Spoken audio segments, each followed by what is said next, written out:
Bismillahirrahmanirrahim. In the syllabus of BA, the American literature, and in American literature, the Django character is Django, female writer, female poetess, is Sylvia Plath. She was a daughter of Otto Plath. Her father has been died when she was in age. 8 साल की थी तो उसका father की death हो गई. एग्नी लाहक हो गई, उलझन लाहक हो गई, because she was in Electra complex. Electra complex की डेफिनेशन ये है कि every woman have a keen desire to sex with her father. ये इलेक्ट्रा कम्प्लेक्स है. लेकिन नॉर्म्स होते हैं, रिचुअल्स होती हैं, कस्टम्स होते हैं सोसाइटी का प्रेशर होता है, रिलीजन होता है जो हमें अलग अलग रखता है, सेपरेट रखता है. Clear? That is Electra complex. She was also the prey of Electra complex. वो भी इलेक्ट्रा कम्प्लेक्स की प्रे थी. पहली एग्नी उसकी इलेक्ट्रा कम्प्लेक्स. फादर की डेथ हुई, फादर अथॉरिटी की तरह था, उसको वो लाइक करती थी, लेकिन उसकी डेथ के बाद the first question raised in her mind, why he left her. उसने उसे क्यों छोड़ दिया, उसने मुझे क्यों छोड़ दिया. कैसे मुमकिन है कि वो मुझे छोड़ सकता है, वो मुझे कैसे छोड़ के चला गया. हाउ इट इज पॉसिबल, ये मुमकिन कैसे है कि मुझे छोड़कर चला गया. उसको ये चीज़ उसने एक्सेप्ट नहीं की साइकोलॉजिकली, और उस एग्नी में मुलविस रही. उसकी मदर ने लेस केयर की. उसकी mother was also in the Electra complex, क्योंकि उसको अपने बेटे के अंदर अट्रैक्शन थी. ये बेटे की और माँ की जो अट्रैक्शन, इसे हम कहते हैं एडिपस कम्प्लेक्स, इसे एडिपल कम्प्लेक्स भी कहते हैं. तो जहरी बात है, माँ ने बेटे की तरफ तवज्जो दी और बेटी को इग्नोर किया, प्लेथ को इग्नोर किया. तो प्लेथ की दूसरी एग्नी थी. एग्नी मुराद उलझन थी, गुस्से वाली उलझन. She was furious. उसके बाद वो she was bright in study, poems भी अर्ली एज से लिखती थी. फिर वो अमेरिका से इंग्लैंड चली गई. इंग्लैंड में उसे मिला टेड ह्यूज, जिसने हॉक्स मोनोलॉग लिखी थी, बीए में आपने पढ़ी थी. टेड ह्यूज से जब मिली तो फर्स्ट ऑफ ऑल वो फ्रेम जो लेकर फिर रही थी अपने फादर वाला, वो फ्रेम टेड ह्यूज पर फिक्स हुआ. टेड ह्यूज भी वैसे एक ऊंचा मजबूत तनुमंद शख्स था. उसको देखकर इम्प्रेस हुई. इम्प्रेस ऐसी हुई, उसकी एग्नी देखें और उसका लव देखें, उसके इमोशंस और पैशंस देखें. उसने जाकर उसकी चीख पर बाइट कर लिया, किसकी? टेड ह्यूज की. और बाद में उन्होंने शादी कर ली. शादी करने के बाद टेड ह्यूज वो उसे वो केयर नहीं दे सका. इवन जो ही वॉज केयरफुल, और उसने खुद अपने लेटर में लिखा था माँ को, प्लेथ ने, कि वो मुझे बहुत हंसाता है और वो बहुत अच्छा है. लेकिन फिर भी जितने उसकी मसाइल और उलझने थी प्लेथ की, वो उलझने वो सॉल्व नहीं कर सका. That because that is very difficult to solve the agonies of the sound. Battered mind को सॉल्व करना, उसको हार्मोनाइज करना, उसको टेम करना, that is quite different, quite difficult. ये बहुत मुश्किल होता है ये काम. लेकिन टेड ह्यूज ने अपने ताई कोशिश की, बट टेड ह्यूज के किसी और वैमन के साथ भी, रेल के साथ अफेयर था, जिसकी वजह से उसके अंदर एक और एग्नी आ गई, एक और मसला आ गया, एक और प्रॉब्लम. सो मैं इन तमाम बातों को यूज समेटूंगा कि Sylvia Plath was the pack of agonies, injury. She has a battered sound, battered mind, और मेल डोमिनेंट सोसाइटी का प्रेशर उसके ऊपर था. But one thing you have to accept, उसके अंदर रूह थी, जिसको शेक्सपियर कहता है कि साउल नहीं है अगर आपके अंदर, आप खुददार नहीं हैं, आप अपनी बात कह नहीं सकते, अपने मसलों को एलाबरेट नहीं कर सकते, अपनी बात मनवा नहीं सकते, अपने ही व्यू पर कायम नहीं रह सकते, it's mean that you have no soul. तो तुम्हारे अंदर रूह ही नहीं है. उसके अंदर रूह थी, वो आखिरी दम तक फाइट करती रही, लेकिन तमाम उलझनों ने इतनी शिद्दत इख्तियार कर ली, आखिर उसने सुसाइड कर ली. सुसाइड कर ली उसने गैस ऑन करके, सारे कमरे को बंद करके, टॉवल नीचे कमरों के, जहाँ नीचे दरवाजों की जगह थी, टॉवल से बंद करके उसने सुसाइड कर अपने आप को खत्म कर दिया. सुसाइड से पहले लिखी हुई ये पोएम है एरियल. एरियल पोएम सुसाइड से पहले लिखी हुई है. यानी कि it's mean that critics says that is a prophecy of her suicide. अजान के बाद बाकी बात शुरू करते हैं.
Once again, attention please.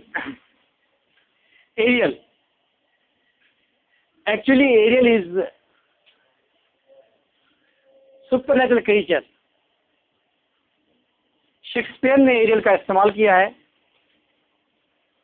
Aerial का लफ्ज यूज किया है अलेक्जेंडर पोप ने भी। एरियल का मतलब है कोई परी, कोई सुपरनेचुरल क्रीचर। लेकिन यहाँ पर एरियल हॉर्स है, एक घोड़ा है। सिलिया प्लैथ की इस पोएम में एरियल एक हॉर्स है, एक घोड़ा है। उसने अपने हॉर्स का नाम एरियल रखा है। The poem can be discussed on different 5 levels. इस पोएम को हम 5 लेवल्स पर डिस्कस करेंगे। एक बात वाज़ेह है, this poem is a jumble image. In this poem you will find jumble image, इकट्ठे मिक्स उलझे हुए इमेज आपको मिलेंगे। हर लेवल पर ये पोएम पूरी उतरेगी और हर लेवल पर ये पोएम कंप्लीट पूरी नहीं उतरेगी। कंप्लीट का लफ्ज मैंने कहा है कि हर लेवल पर कंप्लीट पोएम नहीं आएगी, लेकिन हर लेवल पर पोएम को डिस्कस जरूर किया जा सकता है। पोएम में हुआ क्या है, एरियल हॉर्स का नाम है। सिलिया प्लैथ कहती है कि वो एरियल के ऊपर सवार है, यानी कि हॉर्स पर सवार है। और हॉर्स जो है वो इंतहाई स्पीड के अंदर है। वो ब्लू कलर को चीरता हुआ, डार्क कलर को चीरता हुआ वो आगे की तरफ बढ़ता है। आगे खेत आ जाते हैं, खेतों के अंदर वो कदम भरता हुआ, जंप गलोप करता हुआ आगे बढ़ता है। हॉर्स आगे बढ़ता है तो आगे जंगल आ जाता है। जंगल के अंदर दस्तों की टहनियाँ उसके मुंह से टकराती हैं। कुछ फ्रूट्स वहाँ पर लगे हुए हैं जो उसके मुंह में गिरते हैं और उसका मुंह जो है एक स्वीट जूस से भर जाता है। फिर उसके बाद वो इंतहाई फास्ट स्पीड में जा रहा है। She is aware about her thighs, about her legs, about her body. और उसे लगता है कि वो नेक के साथ बिल्कुल चिमट चुकी है। हॉर्स बेकाबू है, बहुत स्पीड के अंदर है, वो नेक से चिमटी हुई है, गलोप कर रहा है, हॉर्स आगे बढ़ रहा है। और इस तरह खेत से, जंगल से गुजरता हुआ हॉर्स जाकर एक दीवार में टकरा जाता है। इतनी स्पीड से हॉर्स जाकर टकराता है कि वहाँ पर एक चीख की आवाज़ आती है और लगता है जैसे हॉर्स जो है दीवार के साथ टकराने के बाद मेल्ट हो गया हो, पिघल गया हो। और लगता है कि जैसे पेड़ उसके ऊपर से जंप कर गई हो और वो एरो की तरह ऊपर से निकली हो और कहीं दूर जाके गिरी हो। मौत में या फिर जिंदगी में किसी तरह भी वो पोएम के अंदर हम डिसाइड करेंगे कि उसका क्या मतलब है, कि वो रेड आई क्या चीज़ है जिसके अंदर पोइटेस जाके गिरी है या पोइटेस जिस तरह सफ़र कर रही है। ये है टोटल पोएम, पोएम का प्लॉट ये है। क्लियर? अब इसको देखते हैं डिफरेंट लेवल्स पर।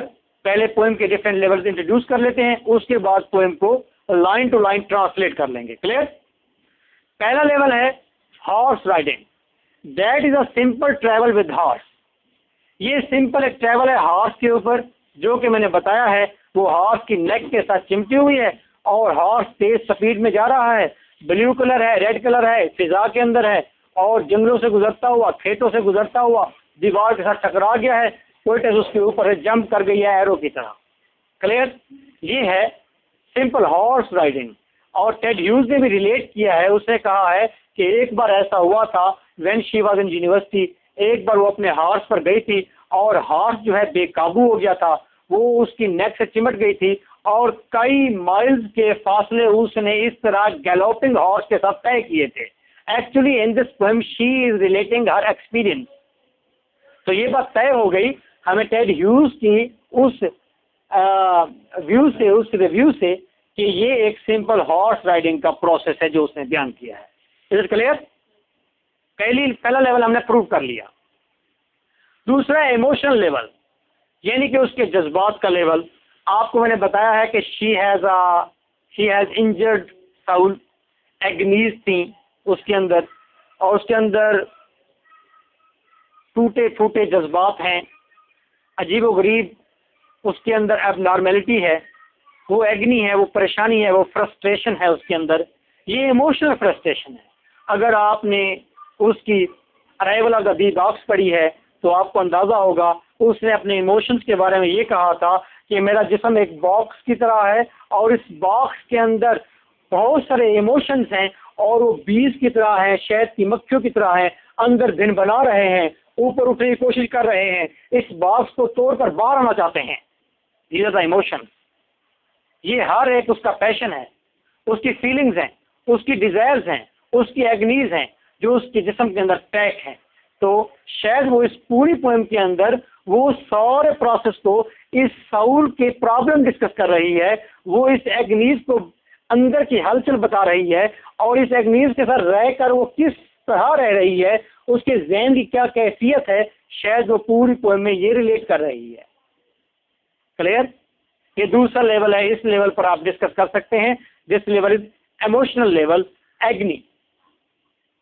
इमोशनल लेवल से मुराद यही है कि इमोशन उसके अंदर इतने ज़्यादा हैं और इतने उलझे हुए हैं कि उसको हम एग्नी का नाम दे देते हैं। एग्नी का मतलब होता है परेशानी, और गुस्से का एलिमेंट साथ होता है, फ्रस्ट्रेशन का एलिमेंट साथ होता है, ऐसी परेशानी में एंग्जाइटी होती है। तीसरा level, movement of foetus to birth. Foetus कहते हैं एम्ब्रियो को। वो एक माँ है, उसके पेट में वो प्रेग्नेंट है, अभी बच्चा इनिशियल स्टेज पर है, वो इनिशियल स्टेज से बच्चा ट्रैवल कर रहा है and she is rating her experience of delivery के एक्सपीरियंस को शेयर कर रही है। फ्यूटस कैसा पला, वो खुराक अपनी माँ के साथ ले रहा है, वो कैसे मूवमेंट कर रहा है, उस मूवमेंट के अंदर अमेजमेंट भी है, उस मूवमेंट के अंदर एग्री भी है। फ्यूटस की मूवमेंट के साथ, बच्चे की मूवमेंट के साथ एग्नी भी शामिल है, फ्रस्ट्रेशन भी है और अजीबोगरीब अमेजमेंट भी है, मज़ा भी उसके अंदर है। शायद वो इस चीज़ को डिस्कस कर रही है और ये मूवमेंट ऑफ फ्यूटस बर्थ तक, डिलीवरी तक, बच्चा की पैदाइश होगी, बाकायदा बच्चे की कराई की आवाज़ आएगी, चीखने की आवाज़, रोने की आवाज़ भी हमें मालूम होगी। तो ये सारा प्रोसेस जो फ्यूटस का है, इसका भी हम नतीजा यही निकलेंगे कि एग्नी, प्रेगनेंसी की एग्नी, फ्यूटस के मूवमेंट की एग्नी, एम्ब्रियो के नशोनुमा की एग्नी और उसकी डिलीवरी के अंदर वो जो मसाइल हैं उसके एक्सपीरियंस को शेयर कर रही है और वो एग्नी बयान कर रही है कि क्या एग्नी होती है जब एक मदर बच्चे को पेट में पालती है और डिलीवरी करती है। इस लेवल पर क्लियर? फोर्थ लेवल, क्योंकि उसकी मौत से पहले लिखी गई थी ये पोएम, तो हम कंसीडर करते हैं that is a prophecy of her society. उसकी सोसाइटी की प्रोफेसी है, वो हॉर्स पर बैठी हुई है। Horse is may be the body of the poetess, poetess की बॉडी है। किताबों में ये बातें नहीं लिखी हुई मिलेगी आपको, ज़हन नशीन कर लीजिए। उसकी पूरी की पूरी हॉर्स जो है वो उसकी बॉडी है। स्लीप प्लेट उसके ऊपर राइड कर रही है। स्लीप प्लेट वो साउल है अपनी, और वो फ्यूरियस एटमॉस्फेयर से गुजर रही है, वो उलझनों से गुजर रही है, वो अपनी मौत की तरफ जा रही है। वो शेयर कर रही है आपसे कि एक शख्स सुसाइड की तरफ बढ़ता कैसे है। हम पूछते हैं कि उस शख्स ने सुसाइड कैसे कर ली, तो बता रही है कि सुसाइड की तरफ जाने का प्रोसेस क्या है मेरा, मैं सुसाइड की तरफ कैसे ऐसे ऐसे आगे बढ़ रही हूँ। मेरा माइंड जो है किस तरह फ्यूरियस हो चुका है, माइंड किस तरह फाइट कर रहा है, स्ट्रगल कर रहा है, ट्राई कर रहा है। मेरा माइंड, मेरी साउल क्या क्या देख रही है, क्या क्या ऑब्स्टेकल्स हैं, माउथ ब्लड से कैसे भरा हुआ है उसका, और फिर किस तरह से उसकी बॉडी जाकर एक दीवार से टकरा जाती है। साउल को डेथ नहीं है, साउल रेड आई में चली गई है। रेड आई सूरज क्योंकि तवानाई का मंबा है, जो सोर्स ऑफ एनर्जी है, वो उसके अंदर चली गई है। मे भी वो कहना चाहती है कि मरने के बाद भी मैं अलाइव हूँ, किसी सूरत में अलाइव हूँ। तो उसने एक पोएम में कहा था, next day I will be sweet god, अल्लाह ताला माफ करे, I will be sweet god उसने कहा था। ठीक, कहने के मैं इमॉर्टल हो जाऊंगी नेक्स्ट डे। साउल बॉडी से जुदा हो गई है। ओवरऑल हम कह सकते हैं ये पूरी पोएम जो है ये ट्रैवल है एक कैरेक्टर का सुसाइड की तरफ। जब सुसाइड की तरफ कोई शख्स जा रहा होता है उसकी मेंटल एग्नी क्या होती है, प्रॉब्लम्स क्या होते हैं उसके। क्लियर, ये 4th लेवल था। आइए 5th लेवल देखते हैं। That is a pure process of copulation. Women अपने हस्बैंड के साथ सेक्सुअल कपुलेशन कर रही है। उस कपुलेशन के अंदर क्या एग्नी है, क्या पैशंस हैं, क्या अमेजमेंट है, और फिर सेक्सुअल ऑर्गन की मूवमेंट क्या है बोथ साइड पर। मेल के सेक्सुअल ऑर्गन की क्या मूवमेंट है वो उस एक्सपीरियंस को शेयर कर रही है। मे बी इसके एविडेंस मौजूद है उसके अंदर, पोएम के अंदर गॉडोवा का जिक्र किया है, और अल्लाह माफी दे उसे कैसी कैसी बातें कर दी हैं। उसे जब बताया है कि उसके साथ हुआ क्या है, वेमिन की सूरत हाल होती क्या है, जब उसको नेकेड किया जाता है तो उसके अंदर की एग्नी क्या होती है, उसके मसाइल क्या होते हैं, जब उसको बिल्कुल ही जीरो कर दिया जाता है। वही चीज तो उसके पास होती है जिसके सहारे पर वो जिंदा होती है, और बिल्कुल जब हर चीज खत्म हो जाती है तो उसके जहन की क्या कैफियत है। At the same time amazement है, एट द सेम टाइम एग्नी है, इसके अंदर मसाइल है इसके अंदर। क्लियर, आइए हम ये चीज भी डिस्कस करेंगे। Let's see now, open your book and we will go into a text, और टेक्स्ट के अंदर हम इन तमाम लेवल पर डिस्कस करेंगे। आप एक बात याद रखेंगे, मैं मुख्तलिफ लेवल को डिस्कस करूंगा, और मैं कई जगहों पर एक लेवल को डिस्कस कर पाऊंगा या 2 लेवल को डिस्कस कर पाऊंगा। हर एक लाइन को तमाम लेवल्स पर डिस्कस करना डिफिकल्ट हो जाएगा हमारे लिए। मैंने पहले अर्ज कर दिया था, जंबल ऑफ इमेज हैं, वो कभी किसी इमेज को, कोई इमेज किसी और चीज को सिंबलाइज कर रहा होता है। हर इमेज डिफरेंट 2-3 लेवल्स को डिस्कस कर रहा होता है, ठीक है, लेकिन लाजमी नहीं कि हर इमेज 5 लेवल को डिस्कस करे। लेट्स सी नाउ, देखें Ariel stasis, very important word is that. Ariel stasis, stasis का मतलब होता है स्टॉप, स्टॉपेज, रुक जाना। Speed and speed, speed speed speed, इतनी ज्यादा स्पीड कि लगता है कि रुक गया है, चल नहीं रहा। साइकिल के व्हील को घुमाएं स्टैंड पर ठहराकर, एक ऐसी मूवमेंट आएगी जहां पर आपको साइकिल की तारें, व्हील की तारें जो है ठहरी हुई नजर आएंगी। फैन को फुल स्पीड पर घुमाएं, एक लेवल लगेगा कि फैन के पास ठहर गए हैं शायद। Same is the case over there, उसकी बॉडी ट्रेवल कर रही है, एरियल ट्रेवल कर रहा है, मूव कर रहा है एरियल, और ऐसा लगता है कि इतना तेज लगता है कि स्टेसिस की कैफियत में है, ठहरा हुआ है इन डार्कनेस, तारीकी में। अब हॉर्स इतनी स्पीड के अंदर है कि हर तरफ डार्कनेस है, उस डार्कनेस के अंदर हॉर्स इतने तेज है कि लगता है कि स्टॉप हो गया है, ठहरा हुआ है। और याद रखिए ये कंप्लीट डार्कनेस है, ये कंप्लीट डार्कनेस है। अगर आप सुसाइड को लेते हैं तो उसके माइंड में सब कुछ नहीं है सिवाय डार्कनेस के। जहाँ डार्कनेस होती है वहाँ रोशनी नहीं हुआ करती, जहाँ रोशनी होती है वहाँ डार्कनेस नहीं होती। ये डार्कनेस है, इसमें utter darkness is that, complete darkness है ये।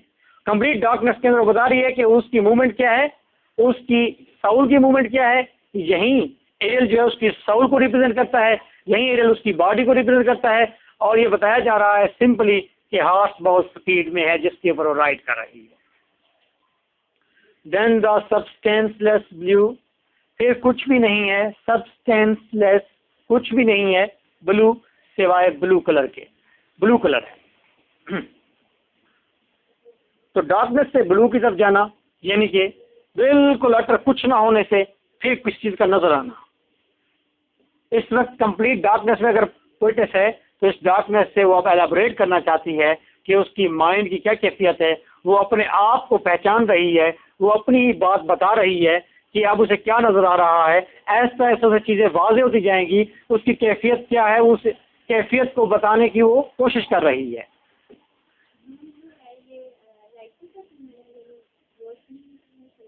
रोशनी का तो नहीं कह सकते, आप ये कह सकते हैं कि उसको अब कोई चीज़ नज़र आना शुरू हो गई है, कलर तब्दील हुआ है, उसकी कैफियत कुछ वाज़ेह हो रही है, वो अपने आप को रिकॉग्नाइज कर रही है।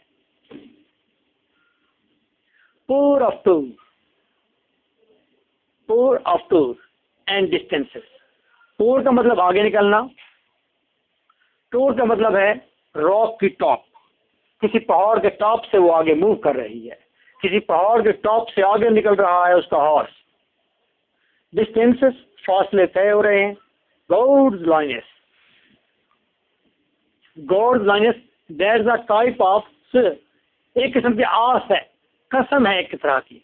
जैसे हम कहते हैं किसी ओह माय गॉड, हम कहते हैं जैसे गॉड्स लाइनेस, उसे वो कसम खाई है। गॉड लाइनेस क्यों कसम खाई है कि हॉर्स कितनी स्पीड में जा रहा है और फिर पहाड़ की चोटी से जंप कर रहा है, डार्कनेस ब्लू कलर में तब्दील हो रही है।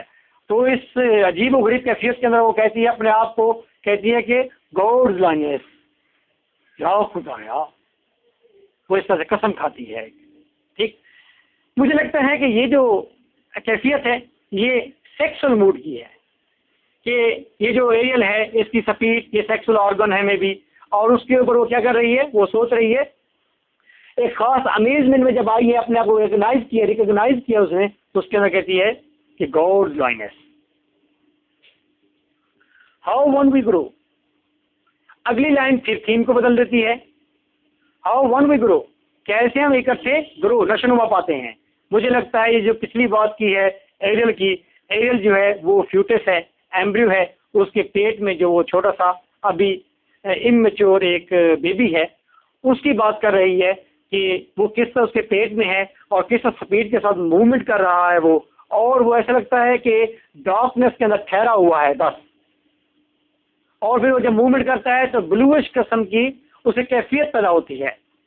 कलर की भी कैफियत होती है, डार्क कलर की कैफियत है, ब्लू कलर की कैफियत है, रेड कलर की एंग्री कैफियत है, ब्लू कलर की सॉफ्ट कैफियत है, सॉफ्ट मूड होती है। आप देखते हैं घर के अंदर लोग अपने रूम के अंदर जीरो वाले बल्ब लगाते हैं, ग्रीन लगाते हैं या ब्लू लगाते हैं। जो ब्लू लगाते हैं तो वो अवेयर होते हैं कि ब्लू कलर सॉफ्ट कलर है, इसे जहन को सुकून मिलता है। May be she is also telling, जब ब्लू कलर कहा है तो साथ ही उसने आगे कसम खाई है कि गॉड्स लाइनेस, यानी कि सुकून, अमेजमेंट, एक मजा है। और साथ ही उसने एम्ब्रो की उस पर स्टैंप लगाई है कि that is a discussion about embryo, उसके फ्यूटस की डिस्कशन है, क्योंकि उसने कहा है कि हाउ वन वी ग्रो, कैसे वन इकट्ठे, वी ग्रो हम इकट्ठे नशनुमा पा रहे हैं, यानी कि खुराक मैं भी खा रही हूँ, खुराक उसे भी मिल रही है, हम दोनों यकजान हैं, इकट्ठे ही है। पिवट ऑफ हील्स एंड नीज, दोबारा सेक्सुअल इमेजरी इस्तेमाल हो रही है। हमें शक पड़ गया, नहीं नहीं वो बात नहीं हो रही एम्ब्रियो की, नहीं हार्स की बात नहीं हो रही, ये बात कोई सेक्सुअल अमेजमेंट की है, वो एरियल सेक्सुअल ऑर्गन है। फिर दोबारा मैं उसी बात पर आ जाता हूँ। Pivot of heels, pivot of heels, pivot कहते हैं सेंटर को, हील्स एरिया, एरिया और शन के दरमियान में एक सेंटर बनता है। आप मेरे पाँव की मूवमेंट देख सकते हैं, ये सेंटर हमारा पिवट क्या है, जिसके ऊपर हमारा पाँव झूलता है, उसको इस चीज का अंदाजा है। एंड नीज, और अपने घुटनों का, नीज के बारे में या पिवट के बारे में एहसास का होना, ये कोई सेक्सुअल इमेजरी की तरफ हमें इशारा देता है। द फरो, फरो कहते हैं, रोड को कह सकते हैं, रिंकल को कह सकते हैं, एक झुरी को कह सकते हैं, या खेत के अंदर जब हल चलाया जाता है तो छोटी छोटी फरोज बन जाती है, छोटी छोटी कियारियां बन जाती है, कियारियां कहते हैं फरो। फरो की बात की है तो हमें पता लगता है, हमें अंदाजा होता है वो जो हॉर्स तेजी के अंदर मूव कर रहा था, वो जो डार्कनेस से निकला था, वो जो ब्लूइश कलर में गया था, वो जो पहाड़ के टॉप से निकला था, ठीक, और वो जिसके साथ वो चिमटी हुई थी और ऐसे जैसे एक जान हो वो दोनों, हॉर्स और वो, अब वो हॉर्स फरो के अंदर गैलोप कर रहा है, छलांगे लगा रहा है। यही फरो पॉसिबल है, ये फीमेल सेक्सुअल ऑर्गन की बात कर रही हो जिसे वुम्ब कहते हैं, वुम्ब, ये वुम्ब की बात है अगर ये सेक्सुअल इमेजरी है तो। देखिए तमाम लेवल्स पर पूरी उतर रही है। Splits and passes, splits Khulna, passes गुजरना, सेक्सुअल इमेजरी हो सकती है कि वुम्ब है, उसके अंदर अमेजमेंट है, सेक्सुअल ऑर्गन है, मूवमेंट है उसकी फरो के अंदर, फरो यानी वुम्ब है, स्प्लिट खुलना, पासेस और ऑर्गन का पास होना उसके अंदर है, या पॉसिबल है दैट इज फ्यूटस, फ्यूटस की मूवमेंट है कि कहीं से फ्यूटस आगे मूव कर रहा है, फरो है, स्प्लिट है, पासेस है, या ये सिंपल हॉर्स है जो कि क्यारियों के अंदर कदम भरता हुआ आगे जा रहा है। सिस्टर टू द ब्राउन ऑक, वेरी पर्सनल आइडिया, बहुत पर्सनल आइडिया है। आइए इस आइडिया को देखें तो सही कहना क्या चाहती है। सिस्टर टू द फरो ऑक, ऑक का मतलब होता है कर्व, ब्राउन का मतलब ब्राउन, सिस्टर करीबी, हार्स के ऊपर बैठी हुई है, हार्स जा रहा है, एक क्यारी से दूसरी क्यारी में हार्स कदम भरता है, छलांगे लगाता है, एक आइडिया। फ्यूटस एक जगह से निकलकर किसी दूसरी जगह में दाखिल हो रहा है, फरो से सिस्टर फरो में दाखिल हो रहा है। पोइटस की इमोशनल लेवल पर देखें तो पोइटस को ऐसा लगता है कि वो अपनी जात के अंदर ही उलझ गई है, अपनी जात के दायरे को पार कर रही है, अपने जात के अंदर घूम रही है, ऐसे जैसे किसी की नेक के अंदर झुरियां हो और एक झुरी से दूसरी झुरी के अंदर दाखिल हो रही है। बिकॉज ब्राउन ऑक है ना, ये ब्राउन कलर इंसान की स्किन का है। आपको ये आइडिया कैसे लगेगा कि एक शख्स अपनी ही ऑक्स के अंदर घूम रहा हो। कभी कभी आप ऐसे टेबल पर बैठे होते हैं, ऊंची कर बैठे होते हैं, आपको लगता है कि हर चीज बहुत टाइनी छोटी हो गई है, आपको लगता है ऐसे। ये कैफियत कभी आपने महसूस की हो तो कभी कभी आपको लगता है कि ये जो पूरी गली है, गली नहीं है बल्कि एक सुरंग की तरह हम इसके अंदर दाखिल हो रहे हैं। कभी कभी आप अपने हाथों की लकीरों को देखते हैं तो ऐसा लगता है कि हाथों की लकीरों में आप खुद चल रहे हैं। ये ऐसे ही उसे लगता है ये एक इमोशनल एग्नी है, ये एक ज़हनी मेंटल डिलेमा है, ये एक बीमारी है, ये एक सिकनेस है, ये एक परेशानी की कैफियत है जिसके अंदर पोइटस देखती है कि वो अपने ही कर्व के अंदर ही मूव कर रही है।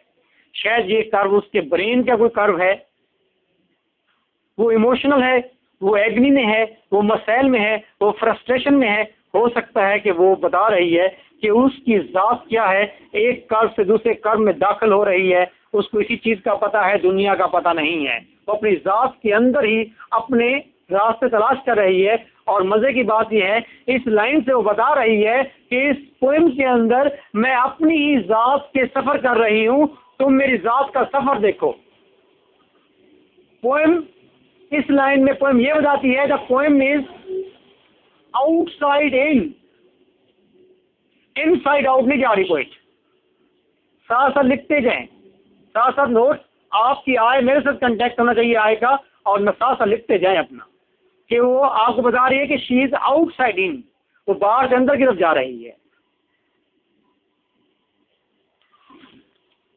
ऑफ द नेक, ये नेक की एक सिस्टर कर्व है, झुरी है, जिसके अंदर वो मूव कर रही है, अपने ही ज़ात के परेशानियां और मसाइल और इमोशन बता रही है, अपनी एबनॉर्मेलिटी को शो कर रही है कि उसकी एबनॉर्मेलिटी का ये लेवल भी है कि जहां पर वो इतने इतने छोटे बारीक चीज़ों के अंदर वो मूवमेंट कर रही है।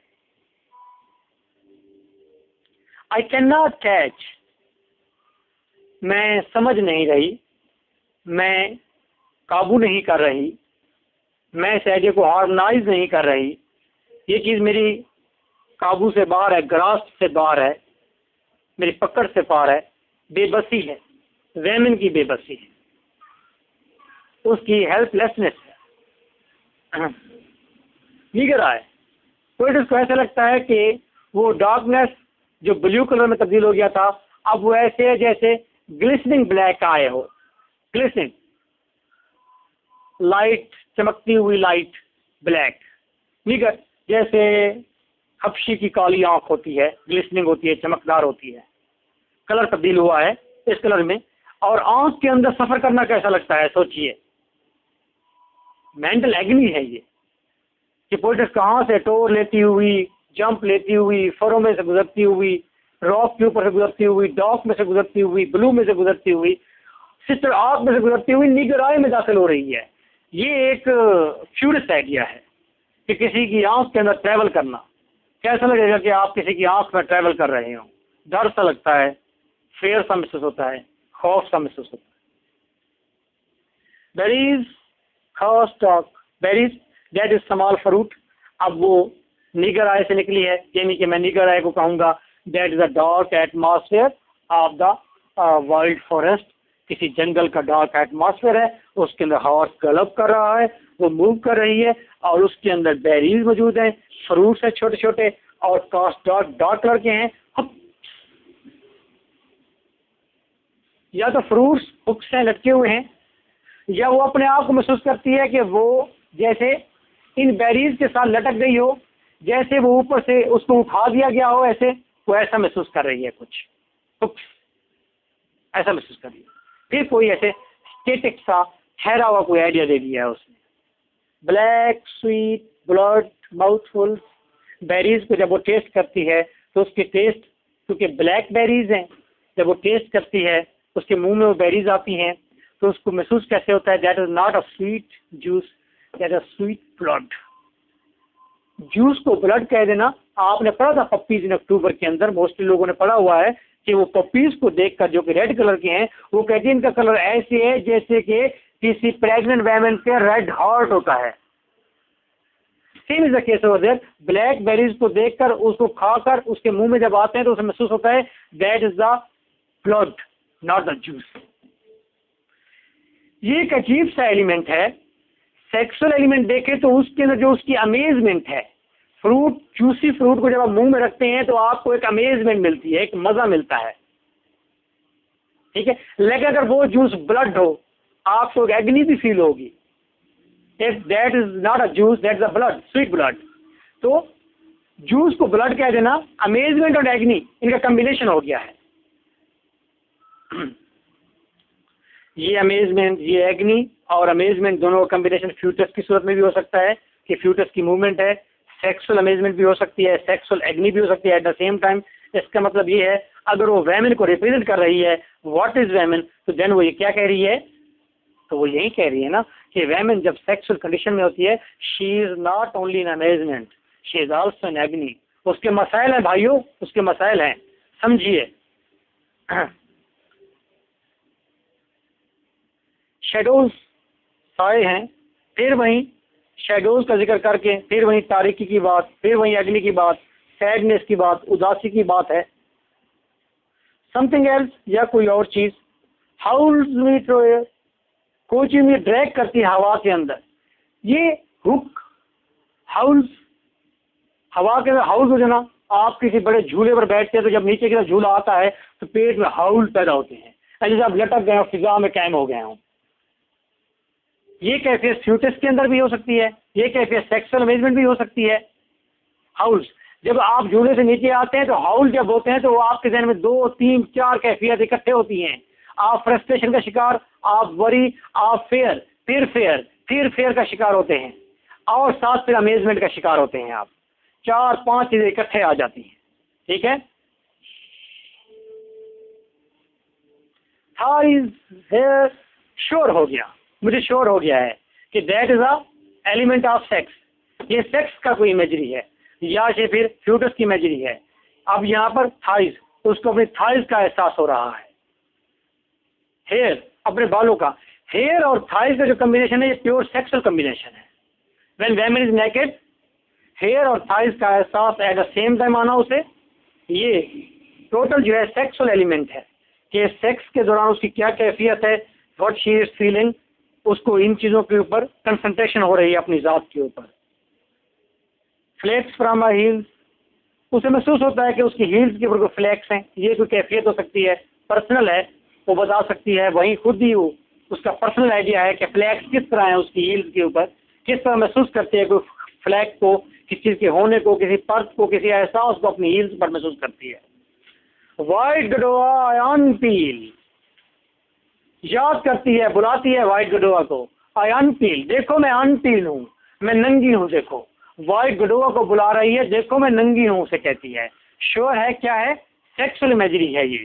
सेक्सुअल इमेजरी, जब सेक्स के लिए तैयार हो गई, उसे सेक्स किया जा रहा है। What are the agonies with her, उसकी क्या परेशानियां हैं, उसकी सोसाइटी में क्या कदर कीमत है, क्या कैफियत है उसके जहन की कि वो क्या है, उसके साथ क्या हुआ है। व्हाइट गडोआ को याद किया है। Godiva is in mythology that is a character Godiva. Near about 11th century की बात है। गडोआ की स्टोरी सुन लीजिए ताकि ये आइडिया क्लियर हो जाए। 11th सेंचुरी की बात है। गडोआ वाज द क्वीन। क्वीन को कहा लोगों ने, जो उसकी आवाम थे, उन्होंने कहा कि टैक्सेस माफ किए जाएं, टैक्सेस बहुत ज्यादा हैं। गडोआ ने किंग से कहा कि टैक्सेस को माफ किया जाए, ये गरीब आवाम है और they are loyal with you and me. उसने कहा, किंग ने कहा, they are loyal with you, are you sure? Yes they are loyal with me. अगर लॉयल है तो फिर मेरी एक शर्त है, मैं टैक्स माफ कर दूंगा, लेकिन तुम नेकेड अनपीड, बगैर कपड़ों के, व्हाइट हॉर्स के ऊपर बैठोगी और पूरे शहर का चक्कर लगाओगी। If they are loyal with you they will not watch you, वो तुम्हें नहीं देखेंगे, मैं टैक्स माफ कर दूंगा। अगर वो देखेंगे तो टैक्स माफ नहीं करूंगा। तो गडोआ ऐलान करती है कि फिलहाल दिन मैं मूव करूंगी, पूरे शहर का चक्कर लगाऊंगी। व्हाइट हॉर्स के ऊपर गडोआ अनपील बैठी हुई है क्वीन, उसे कोई ड्रेसिंग नहीं की हुई और तमाम लोग इनडोर हो गए हैं, बाजार खाली हो गए हैं, गलियां बंद हो गई हैं अभी, और वहां से वो हॉर्स पर स्लो मूवमेंट में जा रही है। एक टेलर था, टेलर कपड़े सीने वाला दर्जी, उसने दरवाजे में से झांका था गडोआ को। क्यों उसने झांका था तो वो ब्लाइंड हो गया था। That is story of Godiva. Godiva की ये स्टोरी है। तो झांका blind, it's mean that Godiva was loyal, she was the symbol of purity, she was the symbol of chastity, she is the goddess of chastity now. अब उसको याद कर रही है, गडोआ आओ, देखो मैं अनपील हूं लेकिन अंधा कोई नहीं होता है यहाँ। मेरी एक्टिविटीज देखो, मेरे इमोशंस देखो, मेरे हालात देखो, मेरी सूरत हाल देखो, आई एम अनपील, देखो कोई अंधा नहीं होता। क्लियर? उसने गडोआ को बुलाया है, उसने उसका रेफरेंस दिया है आई अनपील। ये अनपील का लफ्ज बहुत खौफनाक लफ्ज है मेरे लिए, आपके लिए तो मुस्कुराहट का बायस हो शायद, मेरे लिए बहुत खौफनाक लफ्ज इस्तेमाल हो गया है अनपील का। और गडोआ के साथ अनपील जिस तरह उसने इस्तेमाल किया है, मैं कहूँ that is very surprising, very shocking. और यहाँ पर कुछ लोग ऐसे भी होते हैं जिनको अगर मैं ये लफ्ज कहूँ तो शायद वो गिर जाए नीचे कि ये क्या कह दिया उसने। डेड हैंड्स, सेक्सुअल इमेजरी, गडोआ को बुलाया अनपील, उसकी सेक्सुअल कपुलेशन कंप्लीट होने लगी है। डेड हैंड्स एक अमेजमेंट की अजीबोगरीब कैफियत है, at the same time Joy भी है, at the same time copulation भी हुई है, एट द सेम टाइम उसकी सब चीज मर गई है, आज हर चीज मर गई है उसकी। डेड स्टेंजेंसेस, डेड स्टेंजेंसेस, और हर चीज, स्टेंजेंसेस का मतलब होता है स्टिफ, सख्ती, सिविलिटी, सख्ती, हर चीज डेड स्टिफ हो गई है, तो बिल्कुल डेड हो गई हूँ, स्टिफ अकड़ गई हूँ।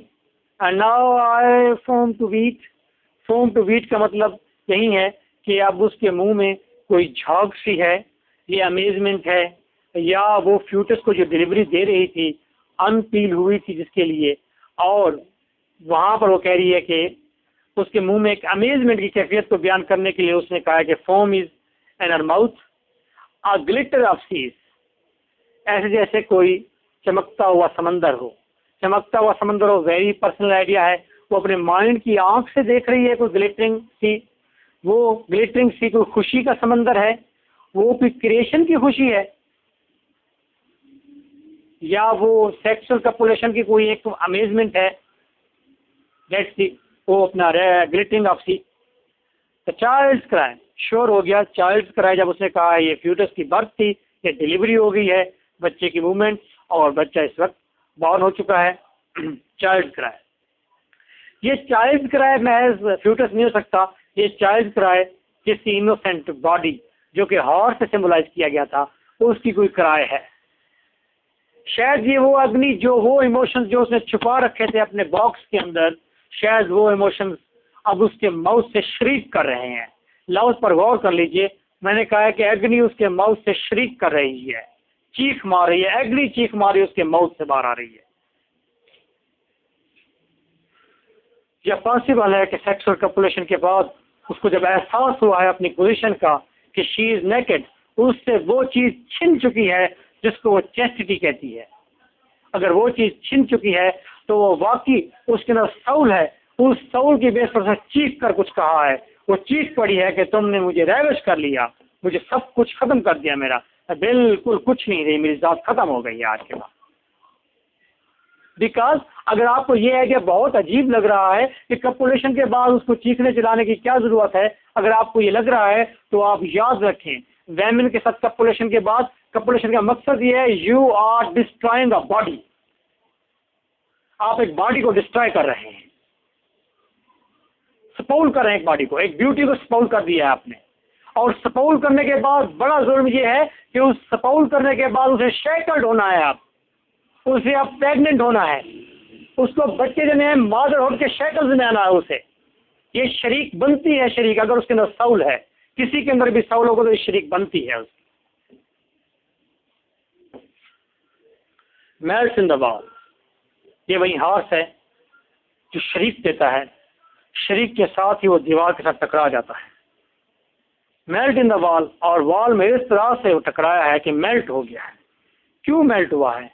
बिकॉज वो इतना फ्यूरियस और इतना तेज स्पीड में था कि वहां पर उसकी बोन तक मेल्ट हो गई है, हर चीज मेल्ट होकर रह गई है। अब वो डेड बॉडी नहीं है अगर बाहर पड़ी हुई है, वो एक मेल्ट मलबा पड़ा हुआ है, वो एक स्पाउट कोई चीज पड़ी हुई है, वो कोई डी शेप्ड चीज है, वो कोई फ्लूइड की माने कोई चीज मेल्ट हुई पड़ी हुई है, वो उसकी बॉडी नहीं है। अगर ये सुसाइड की प्रोफेसी थी तो लीजिए ये है सुसाइड।